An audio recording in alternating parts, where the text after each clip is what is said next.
Welcome to Richard and Greg, a channel dedicated to discussion, debate and argument on a whole array of topics. Today's video is different from the usual. There are in life very few people who impact your upbringing and even when in old age manage to retain a degree of mutual respect for the work that they have done many years before.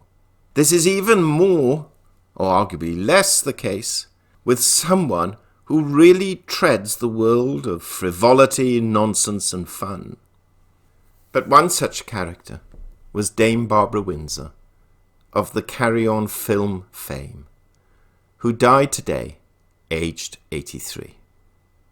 We read out what is in effect an eulogy to her, written by the BBC News, and we send our condolences to her family and friends, and thank her for the entertainment she gave us throughout her and our lives.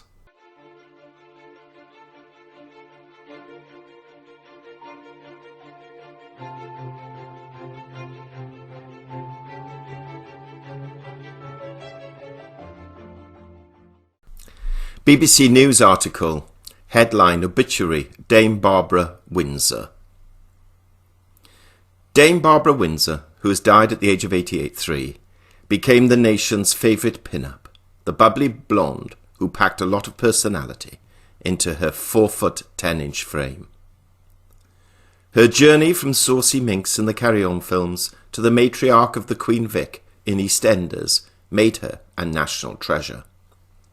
Her teenage life was troubled. She was rejected by her father, something that drove her into a string of stormy personal relationships. But she went on to be a consummate actress who carved out a successful career on both stage and screen. Barbara Ann Deeks was born in Shoreditch, East London, on the 6th of August 1937, the daughter of a fruit and veg street seller and a dressmaker. Her mother Rose had great ambitions for her, paying for elocution lessons in an attempt to lose her Cockney accent and move her up the social ladder.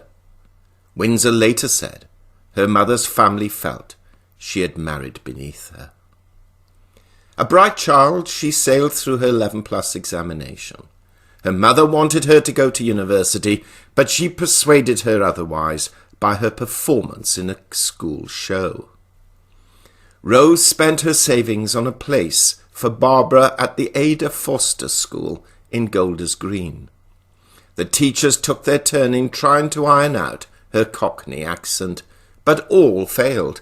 Barbara made her stage debut at the age of 13. Her father, John, walked out when she was 15, and her mother forced her to give evidence at the divorce hearing, something she never forgot. The unhappiness of her home life drove her to seek solace in a string of casual relationships, which led to her having 3 abortions by the time she was 21. She had changed her name to Windsor when she appeared in her first film in 1954 as one of the schoolgirls in The Bells of St. Trinian's. Stormy union.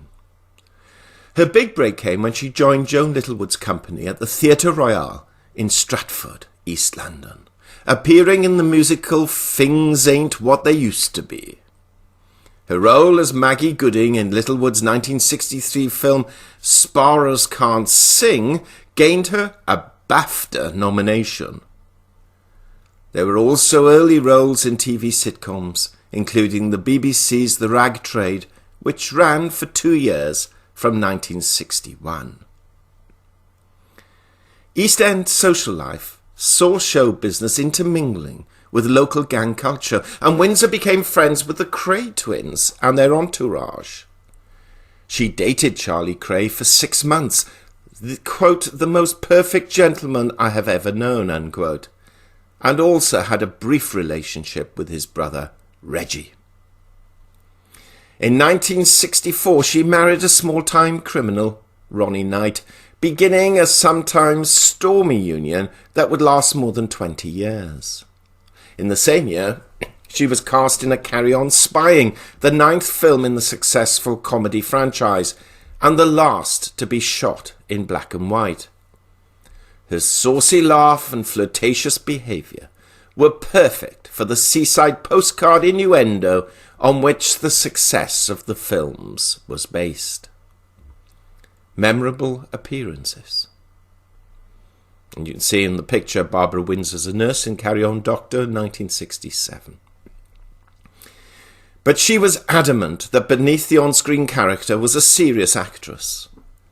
"I am not like my image," she once said. "Everyone thinks I just bounce in, but I study, and everything has to be just right." Although she appeared in only a third of the Carry On series, they defined her career and later made it difficult to escape the inevitable typecasting. Arguably, her most memorable appearance was in Carry On Camping, when her bra flew off during some strenuous physical exercise.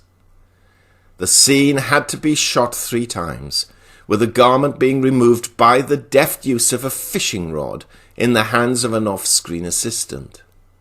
The exposure of flesh was strongly suggested, but never actually revealed on film. During her Carry On career, she had a 10-year affair with co-star Sid James, which ended just before the actor's death in 1976.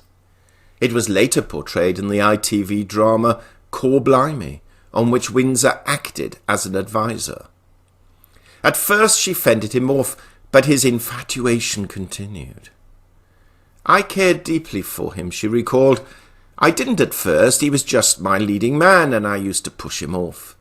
But he was an old-fashioned charmer, opening doors and all the rest of it, making you feel like a lady. So our relationship was inevitable." In between the Carry On films, she continued her stage career, receiving a Tony Award nomination for the Broadway production of Oh, What a Lovely War. She also starred as the music hall performer Marie Lloyd in the biopic Sing a Rude Song, a role she reprised in the BBC series The Good Old Days. In the mid-1970s, she toured with her own show, Carry On Barbara, and appeared as Maria in Twelfth Night at Chichester Festival Theatre. In the doldrums. But as she reached her 40s, the image of the bubbly blonde with a sexy wiggle was hampering her ability to get work. Quote, "I found myself in the doldrums in the early 90s. I was too old to play the dolly bird any longer, and I looked too young to play a woman of my real age," unquote. She did get the part of the raunchy landlady in a stage production of Joe Orton's black comedy Entertaining Mr. Sloane, which was directed by her Carry On co-star Kenneth Williams. Her marriage to Ronnie was coming to an end after he fled to Spain following his involvement in a multi-million-pound robbery from a security company. Her career received a major boost in 1994 when she was chosen to play brassy landlady Peggy Mitchell in the BBC soap EastEnders. Ironically, she had spent some of the previous few years pulling pints in a pub in Buckinghamshire that she owned with her second husband, Stephen Hollings. She admitted she had found the idea of EastEnders daunting, joining what was an already well-established drama. "I was as scared starting on EastEnders as I was when I stepped onto the Carry On set," she later recalled. "I had to prove myself in a different world." She based the character of Peggy on Violet Cray, the matriarch of the gang family she had known so well in her youth. On set, she found herself acting as a mother figure to many of the soap's young actors, some of whom had no formal training in drama. At the age of 70, she told one interviewer that she still got a thrill from being wolf-whistled in the street, and made sure she put an extra wiggle in her walk when it happened. She was forced out of the soap for 2 years after contracting the debilitating Epstein-Barr virus at the end of 2002, which left her bedridden. There was a brief return in 2004, but she was not well enough to resume the role full-time until the following year. Shortly after picking up a Lifetime Achievement Award at the British Soap Awards, she announced she was quitting EastEnders to spend more time with her third husband, Scott Mitchell. Quote, "I'll be so sad to leave Peggy behind," unquote, she said at the time. "She's such a wonderful character to play." There was also a problem that she withheld from her fans. She had begun finding it hard to learn her lines, and she kept repeating certain sentences and stories. After a series of mental agility tests and a brain scan, she was diagnosed with Alzheimer's in 2014. "I'm so sorry," she mouthed to her husband. 2 years later, she filmed her final scenes as Peggy Mitchell. EastEnders were reluctant to kill off such an iconic character, but she rang the producers to insist. Her husband Scott went to see them to make sure they understood this really was the end. "Look into my eyes," he said. "She's not coming back." On set, they had an autocue ready, but she did not need it. Peggy Mitchell, terminally ill with breast cancer, took a lethal overdose of pills and died in her sleep.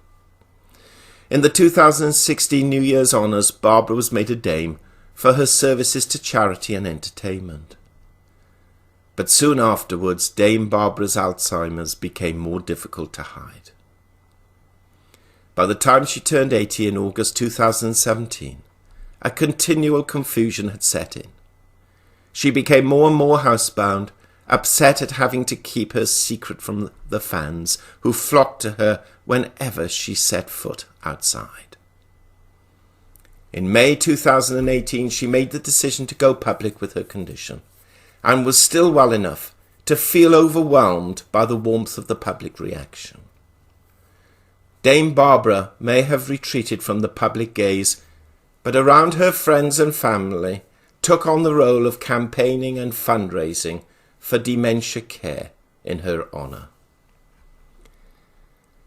Adam Woodyard and Jake Wood were among several EastEnders stars who ran the London Marathon in 2019 in a team called Barbara's Revolutionaries.